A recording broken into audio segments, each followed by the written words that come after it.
The thing about a college degree, it's not what you learn there in your classes that ends up being valuable to you. It's the people you meet. Because in your career, you're going to run into these people your whole life, and they're going to go and disperse into different disciplines and different companies and banking and whatever else it is.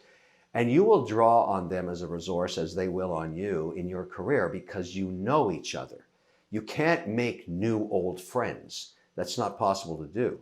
So what I found in my own life is, my MBA, for example, I spent 2 years getting, master's of business degree. I don't remember a single thing in those classes. I have no idea what they taught me there, but the people that I met there are now some of my most important business contacts and bankers and associates all around the world because they've scattered, from Shanghai to Hong Kong to Phnom Penh, Cambodia to Zurich, Switzerland, and I do business everywhere. And they're my contacts there. And some of them have gone into politics, very powerful allies in the US Senate. It's all about those relationships. And so I would argue that a college degree, whether you're going to burn through 1 year or 2 years or 4 years doing it, has tremendous value. But pick a discipline where you can actually make money. Unless you're already successful financially, you're going to have to pay back $80,000 to $100,000 or 80 to 100,000 Swiss francs or wherever it is you're going. And so you have to understand that this is an investment in yourself.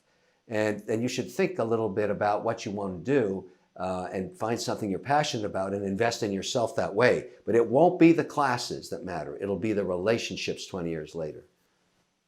Absolutely. I've had exactly that experience of graduating from different universities and being able to test out essentially different academic systems. And I was studying in Switzerland, Denmark, and the UK. I spent 1 year in the US as well. And exactly as you say, it was not the classes at all, but it was the experience that came with it. And essentially the network that I was able to get while I was studying or while I was doing my internships that really made it valuable at the end of the day. I'm glad you had that experience because then it was really worth what you did there. That's terrific. Absolutely. And meanwhile, I'm a proud dropout. Wow. Yeah. Make a great team. Right. It's a balance right there. It's a yin and yang. So now moving on to the NFT and what was the thing that changed your perception on the space or on the software, on the technology, and when did you kind of realize the utility of it and what it can bring to the world? In 2017, I bought my first positions in Bitcoin and Ethereum. However, if you recall, and I'm invested in many financial services companies that are regulated by the regulator in multiple jurisdictions. So I have to report on a quarterly basis, sometimes a monthly basis. I have internal compliance officers and external auditors, and I also have to file with regulators in the geographies where we do transactions and we own exchanges, and and obviously when you have that responsibility, and particularly when many of these companies are publicly traded, you simply can't go offside with the regulator. That's not an option. And in 2017, the regulatory environment against crypto was toxic.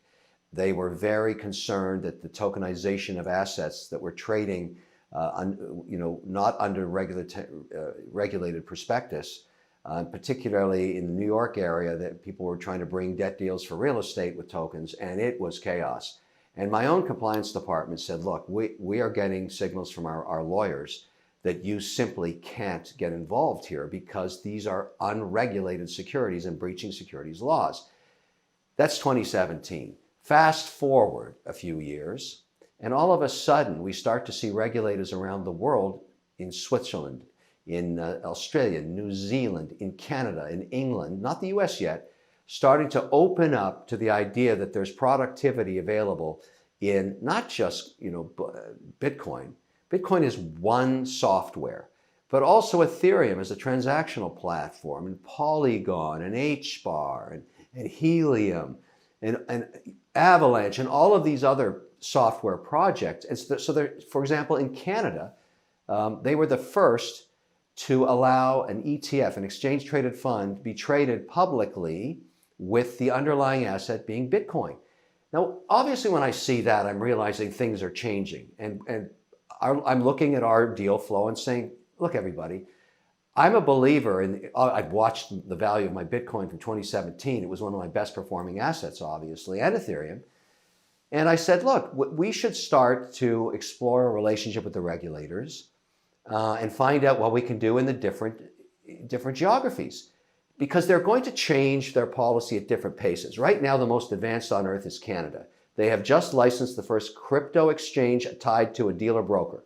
So that's a company called BitBuy. I'm very proud to say that I'm an owner of that. We acquired the company through a public company called WonderFi, one of my digital assets that I've invested in. And we're also, we've gone to Switzerland, we've gone to Lithuania, we're in Costa Rica, we're talking to the UAE. All of these areas are licensing new crypto exchanges. I really like the infrastructure of the internet. My whole point is, what changed is the regulator changed. They have become far more accommodative. And obviously, you know, I had a chance this weekend to talk to some of the senators here in the United States about their policy, and they're beginning to form committees to start exploring regulating stablecoin like USDC, regulating Bitcoin, regulating Ethereum. So I want to be part of that dialogue, and I'm very optimistic that I will be. And I think that this is finally the regulators are saying there's too much value in these platforms. Let's look at it. Talking about regulators now, obviously in the NFT space, it's a wild west. It's a gold rush of the century. That's how I look at it. But at the same time, it's a place where people get scammed. They lose their money left and right. Now, that's when kind of a central authority is good to have. But somehow, do you feel that kind of having a regulation is against what crypto was actually meant for, like this, decentralized system, no authority kind of thing?